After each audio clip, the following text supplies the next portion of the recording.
Bienvenidos a Historia Encubierta. ¿Sabías que en el Japón antiguo existieron prácticas tan perturbadoras que desafían nuestra comprensión moderna? Desde sacrificios humanos hasta momias vivientes, cada tradición revela un lado inquietante de su cultura. Quédate hasta el final para descubrir detalles que te sorprenderán. No olvides suscribirte al canal, darle like, comentar y compartir este contenido con quienes disfruten de historias fascinantes.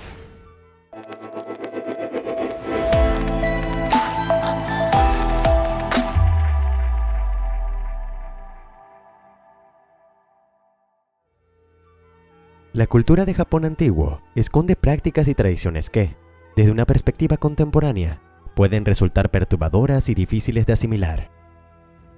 En este recorrido, exploraremos 12 de las costumbres más impactantes, dejando en claro cómo la espiritualidad, la supervivencia y el sentido del honor influían en estas prácticas. Número 1. Hitobashira, las columnas humanas. El Hitobashira, o pilar humano, consistía en enterrar vivas a personas en los cimientos de grandes edificaciones como castillos y puentes para protegerlas de desastres naturales. Por ejemplo, en el castillo de Maura, se enterró a una mujer bajo la torre principal con la promesa de convertir a su hijo en samurái. Estas prácticas, comunes entre los siglos XV y XVII, aún resuenan como ecos de un pasado inquietante. Número 2. Tsujigiri, las pruebas de espada en inocentes. El tsujigiri era una práctica en la que los samuráis probaban nuevas espadas atacando a transeúntes al azar, generalmente de noche. Durante el periodo Sengoku, estos asesinatos fueron más frecuentes debido a la anarquía de la época. Aunque luego fue prohibido, este acto dejó una huella imborrable en la historia, mostrando la brutalidad del poder samurái. Número 3. Infanticidio como control de recursos. El infanticidio era utilizado para manejar la población en un Japón con recursos escasos. Se conocía como arrancar plantas de un jardín superpoblado, y a menudo se ahogaba a los bebés con papel mojado. Los recién nacidos enfermos o hijos varones adicionales solían ser las víctimas, mientras que las niñas tenían mayores posibilidades de sobrevivir al ser consideradas económicamente útiles. Esta práctica refleja las extremas condiciones de subsistencia de la época. Número 4. Ubasute, el abandono de ancianos.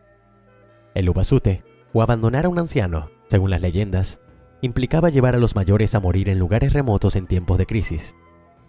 Aunque podría ser más un mito que una práctica común, su simbolismo persiste. Relatos como el de la madre que dejaba ramitas para guiar a su hijo han inspirado obras literarias y cinematográficas que exploran los sacrificios y desafíos de aquel periodo. Número 5. Shimogoe, fertilizante humano.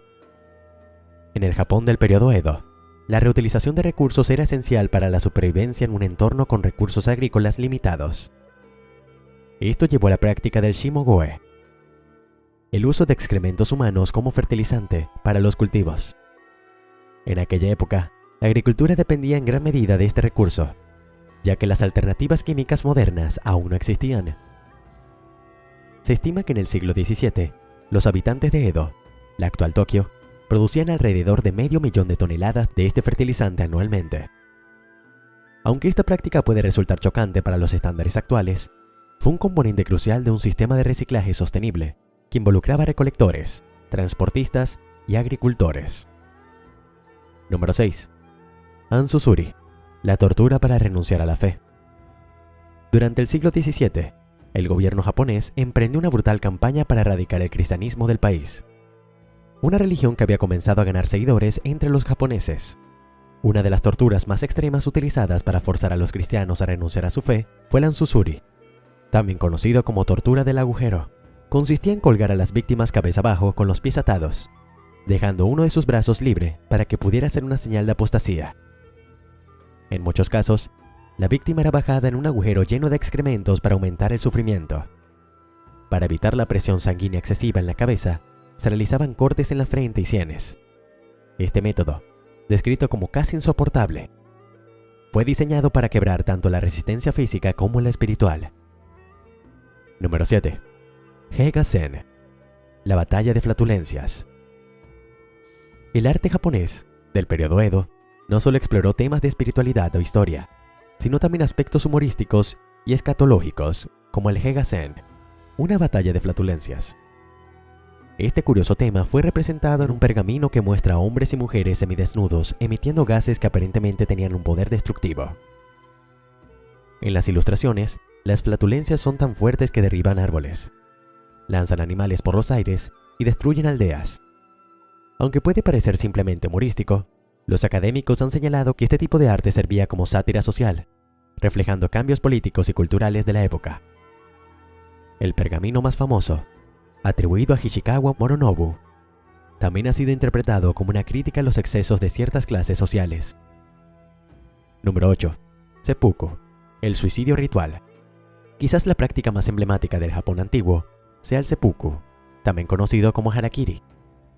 Este ritual de suicidio era realizado principalmente por samuráis para preservar su honor. El método implicaba cortarse el abdomen con un puñal, lo que simbolizaba una muerte valiente y un acto supremo de coraje. Sin embargo, el dolor insoportable de este procedimiento era aliviado por un ayudante conocido como Kaishan Kunin, quien decapitaba al samurái inmediatamente después del corte inicial. Aunque el seppuku era visto como una forma honorable de morir, también se utilizaba como una forma de pena capital impuesta por los tribunales. El primer caso documentado data del año 1180, cuando un samurái llamado Minamoto no Yorimasa, al verse acorralado tras una batalla perdida, eligió esta forma de muerte en lugar de enfrentar la captura. Número 9. Ejecuciones en el Japón antiguo. El Japón del periodo Edo tenía métodos de ejecución diseñados para ser tanto punitivos como disuasorios. Los castigos extremos, supervisados por el shogunato Tokugawa, incluían decapitación, quema, ahorcamiento e incluso técnicas más espantosas como el corte por la cintura o la crucifixión. Este último castigo, aplicado mayormente a parricidas, implicaba clavar a los condenados en una cruz y dejarlos morir lentamente. Uno de los sitios más notorios para estas ejecuciones fue el campo de Kosukapara, ubicado cerca de lo que hoy es la estación de Minami-Senju, en Tokio. Se estima que entre 100.000 y 200.000 personas fueron ejecutadas en este lugar. En algunos casos, los samuráis condenados a muerte podían realizar el seppuku, una alternativa considerada más honorable. Sin embargo, la mayoría de los delincuentes comunes enfrentaban métodos mucho más crueles. Las ejecuciones no solo buscaban castigar al criminal, sino también humillarlo públicamente, a menudo obligándolos a desfilar por las calles antes de ser llevados al lugar de ejecución. Esta mezcla de justicia severa y teatralidad refleja el control férreo que el shogunato ejercía sobre su sociedad. ¿Te atreves a seguir explorando estas sorprendentes tradiciones? Suscríbete, dale like y activa la campanita para no perderte ni un detalle. Número 10. Sokushinbutsu, monjes que se momificaban en vida. Entre las prácticas más extremas del ascetismo budista, se encuentra el Sokushinbutsu, un proceso en el que los monjes buscaban convertirse en momias vivientes. Esta tradición, practicada principalmente por la secta Shingon en las montañas de Yamagata, implicaba años de preparación. Los monjes sometían sus cuerpos a dietas estrictas y a la ingesta de sustancias tóxicas como resina de árboles para evitar la descomposición después de la muerte. Finalmente, se enterraban vivos en una cámara subterránea y meditaban hasta su último aliento. Número 11. Contemplación de la descomposición humana.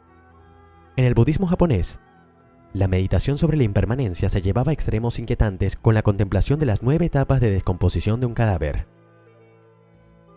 Esta práctica requería que los monjes observaran o imaginaran el deterioro progresivo de un cuerpo humano, desde la hinchazón inicial hasta la reducción a polvo. El objetivo era reducir el apego al cuerpo físico y mitigar el deseo carnal. Aunque inicialmente utilizada para controlar el deseo sexual, la meditación sobre cadáveres también se aplicaba a la reflexión sobre la propia mortalidad, ayudando a los practicantes a alcanzar un estado de desapego total.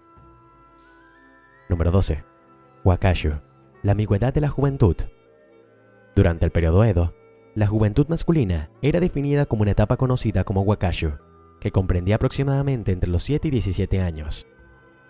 Los adolescentes llevaban un peinado distintivo y vestían con kimonos de mangas abiertas. Más allá de su estética, Esta etapa tenía implicaciones sociales y culturales profundas. Los wakashu eran vistos como objetos de deseo tanto por hombres como por mujeres. Una percepción que, aunque aceptada en su momento, hoy resulta incómoda. Ahora conoces 12 de las prácticas más perturbadoras del Japón antiguo. Si te gustó este video, comenta tu parte favorita y activa la campanita para no perderte nuestro próximo contenido. Acompáñanos en más viajes al pasado.